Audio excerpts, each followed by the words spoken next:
I'm going to tell you a story. Nagduda ako nito noong nagkaroon ng water crisis sometime in April. Walang ligo yung mga tao. Naghirap talaga. But somebody told me na may tubig. Kaya sabi ko, sigurado ka? Sigurado ako. Taga-gobyerno. Sabi ko, so I had to make sure. Tinawagan ko ang MWSS. Walang tubig, sir. Walang tubig, sir. Walang nag-aagas. There's no water flowing. Yung Bisaya niyan.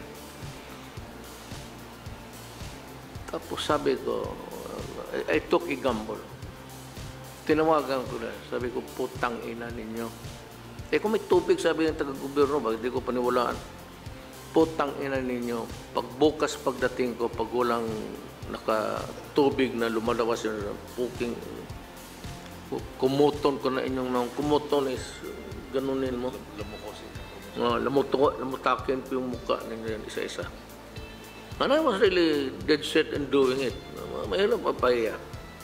Pagdating ko, may tubig na putang ina niya. So, bakit ito? So, para magtanong-tanong niya sila sa inyo, that started my curiosity. Anong racket ito na paitiisin mo ang Pilipino na walang tubig? Ang mga babae nating mga muina, wala na maglapit sa... Nalitse talaga ako nitong putang ina, sabi ko, mahayawa. May tubig. So that started my quest for why. Ang nangyari nito, there's a contract. It was signed, palabas na si Cory Ramos, and it traverses to administration. Kay Ramos pati kay Gloria. I'm not saying that they are guilty of something. No, far. I'm just saying, I'm just stating to you the truth. Ang contract with Manila Gas, I suppose that Manila Water, I suppose that it's the same with Manila, because ito yung western part of the Manila went to Manila Gas, Ayala. Dito kay Pangilinan ang sa eastern side. Ang masakit talaga to. Tingnan ko, sabihin ko sa'yo, masakit talaga. And you can kill somebody for it. Ang contract, the water there was not, in the contract itself, the water, a natural resource of any country, ang nakalagay doon, it would be treated as a commodity. Itong Manila, pati itong Manila Water, distributor ito sila, atin yung tubig. That is part of the patrimony of the nation. Ngayon, they entered into a contract. I do not know who was the lawyer. Kaya ako binuko si Frank. Tapos may text siya kagabi, sabi niya, you tell Rodi I am not a part of it. Kasi I remember when I started to tatanong-tanong na ako about water. Sabi niya, I don't know, but I'm sure Drilon said this. Sabi mo kay Rudy, magdandahan siya because we might end up paying billions in damages. Kaya sinagot ko siya, Senator Droin, how dare to permit to you telling me I cannot review the contract. I will go on and review the contract because I have to know what's screwing the people here. Bakit may tubig tapos wala may tubig? somebody must be grabe pa sa presidente. Alam mo, in that contract, basa mo, our country surrendered everything to Manila Water and to Manila. Everything, including the sovereignty of... Kasi nakalagay doon, interpreting this contract, pero nga Republic of the Philippines eh. Sabi lang, the Philippine government shall see to it that the operation sa distribution will be secured, blah, blah, blah, blah, and any interruption caused by a disturbance of government and the corresponding loss that would be created out of a malfunction or whatever, damage to their... Sila ang distributor eh. Magbayad tayo. Any loss or the losses that they will incur, babayaran natin. Anak ka na. Kung malugi sila, attributable to the government, what animal is that? It is not stated in the contract. Magbayad tayo. We pay. Malugo sila for ano we pay. And that contract was in 1997. It was renewed in... Original contract is 93, sir. Original contract is 93. Then it was renewed very much earlier in 2009.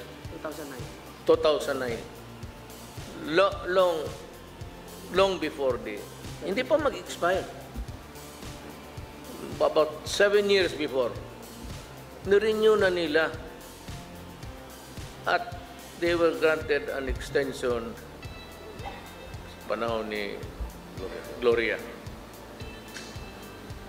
Ngayon ito, ang rates, they control the rates. It is not with us. At yung CIF nila, corporate income tax, ipapasa nila to the consumers.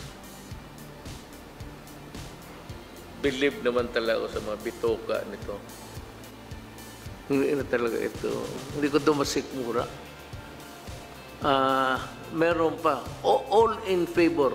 Basta yan isa, we have lost the sovereignty. We bargain it away.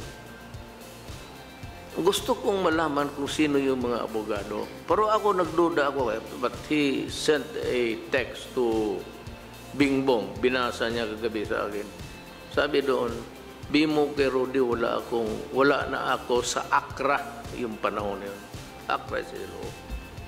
But I am not saying that Accra is involved. At this, hindi mo man malaman kung sino yung abogado. Sabi ko sa cabinet kami, sabi ko, siyempre nagalit ako. Puta na, kalukuhan to.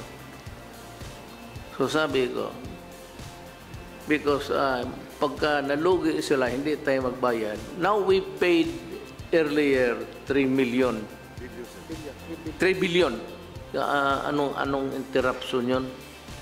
Basta medyo nalugi sila, bayad tayo 3 billion. Ngayon na naman, sa panahon ko, may 7 billion. Putang ina ninyo, fuck you. Sabi na, we will face the... alam mo kasi, maging pariya ka sa international. Alam mo itong mga mayaman sa Indonesia, Malaysia, Pilipinas, parang nagkorpo yan sila. Only not individually but are corporations. They have the interlocking directors dito pati doon.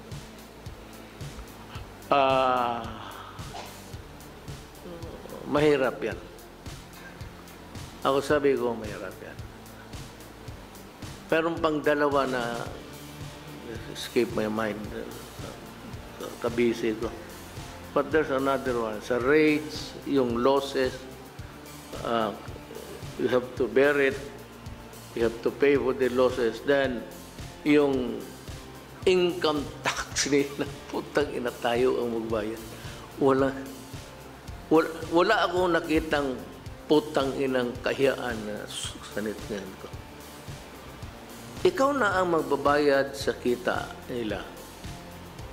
Ikaw pa ang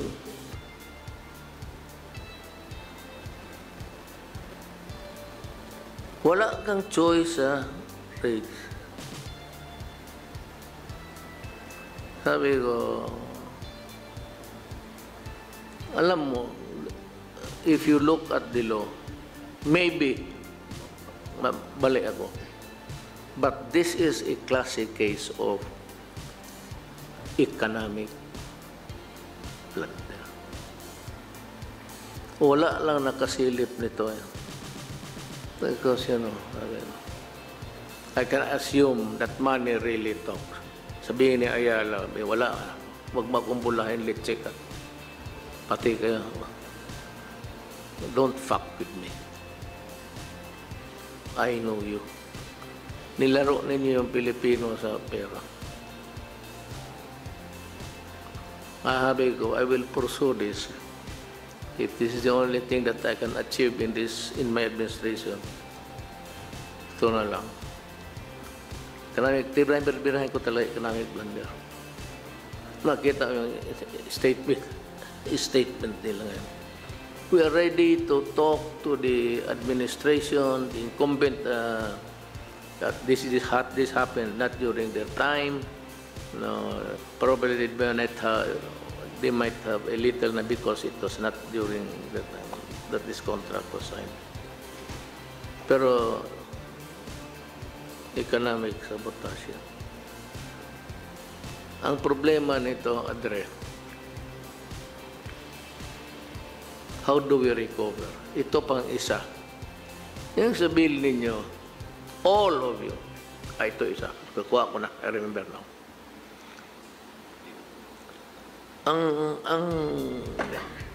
Ang itong billing natin, meron dyan for yung treatment of water. May sinisingil tayo, water treatment fees. Alam ba ninyo, ni kahit isang buting kriolin, walang binuhos yan para sa tubig, para luminis, hindi na bali tayo mamatay. And to think, kanina sabi nila na yung abogado nila, sabi mo naman kay Rudy, total, pag-usapan na lang, east to west, pinaghati. Total, ito lang naman ang tinamaan. We can always adjust the rates.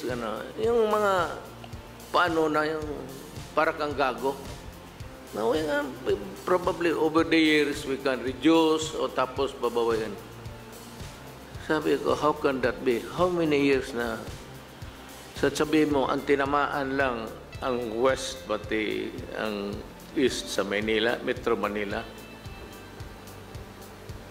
He said, do not fuck me.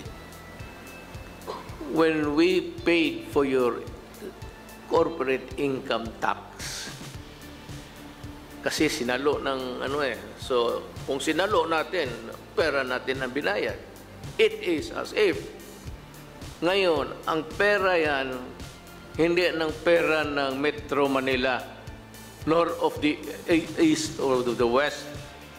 It is money of the entire Republic of the Philippines.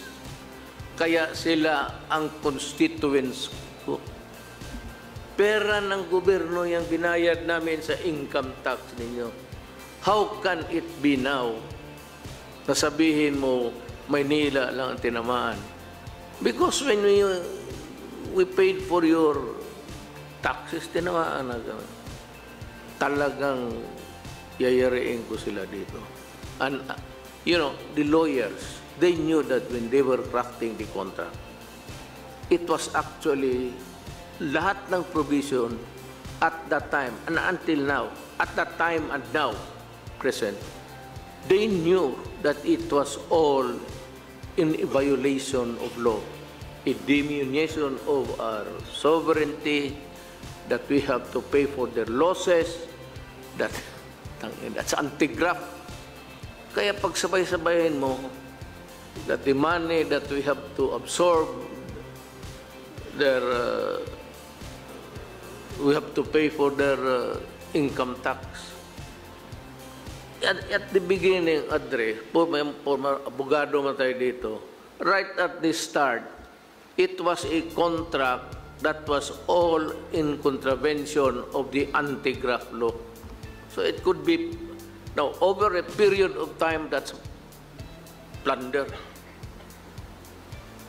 Kung isa, dalawa, okay lang. O isa, dalawa transaction, could not be ganun kalaki, even if it is that in magnitude. But over a period of time for so many years, tapos ngayon, kolektahan ako ng 7 million, tapusin ko to. Tatapusin ko talaga itong dalawa. Kung hindi ko ito matapos sa magandang paraan, timingin ko na lang dyan sa opisina nila, ilak ko, tapos sunugin ko yung building nila. Buhusan ko. I will lock the... Madali lang man yan. And so, I go to prison. Katanda-tanda ko na. At my age, death is the least of my concern. You do not ask me na, are you well? Are you in good health? Ako sagot ko, Adren, may tatay ka ba, nanay ka? Noong 74 sila, okay sila? Ko raw, may sakit na gano'n. Talagang may sakit ako. May sakit ako ng dibdib ko. Pero ito, hindi ko sila papalusutin. Hindi ko sila papalusutin. Dalhin ko ito sa Congress. I have to talk to the Filipino people. Hindi nila pinapublish eh. Selected lang. Hindi na papublish. Hindi na nalagay sa news. Wala. Bukas i-file ko yan. Diretso na. You know what? If I file the case, I'll just state there that they have been in operation for so many years. That all of the contracts there, all of the provisions were complied with. Pag in-comply na yun lahat yung increases, pasok na ang anti-graft load yan. So, yun na lang. That's my evidence. I'll just execute an affidavit, probably one of the guys there, sa Solgen, file na. Para sa akin yun, I could establish a prima facie case. Then I will file plunder. Ang plunder, Adre, Mr. Ayala, Nobel yan. Gusto ko makita na bilyonaryo na makulong. Lahat.